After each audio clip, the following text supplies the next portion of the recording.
জন্মদিনে তোজো পেয়েছিল এই স্কুটারটা গিফট, তো সেটাই বার করে দিয়েছিলাম। তোজোকে অনেকদিন ভেতরেই ভরা ছিল। আর এদিকে দেখো একটা বড় মারিও, একটা ছোট মারিও। একটা সময় ছিল তোজো ভীষণ মারিওর নেশা ছিল, তো সেই সময় এই মারিওগুলো কেনা হয়েছে।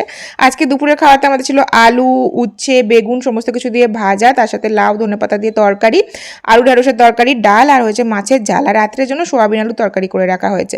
খাওয়া দাওয়া হয়ে গেছে, বাট দুপুরে তো রেস্ট নেওয়া হয় না। যেদিন তোজো একটু সকাল সকাল ওঠে ওই 7:30-7টার দিকে, সেদিন দুপুরবেলায় ঘুমিয়ে যায়। কিন্তু যেদিন 8:30-9টার সময় ওঠে সেদিন তার একটুও ঘুম হয় না, আবার সেই সকাল 9টায় উঠে আবার রাত্রি 9টায় ঘুমোয়।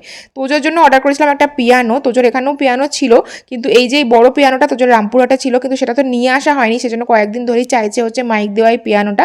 সেই জন্য মা বললো যে অর্ডার করে দিতে অ্যামাজন থেকে, এটা দিদার তরফ থেকে তোজোকে গিফট। আর এই যেখানে অর্ডার করে দেওয়া হয়েছে, এটার একটা ভালো সুবিধা হচ্ছে এটা সবসময় যে ব্যাটারি দিয়ে চালাতে হবে সেটা কিন্তু নয়, প্লাগে দিয়ে রাখলে পরে প্লাগে রেখেও এটা সুন্দরভাবে বাজানো যায়, অনেক রকমের মিউজিক হয়। আর তোজো এটা নিয়ে এখন অনেকক্ষণ এঙ্গেজ থাকবে।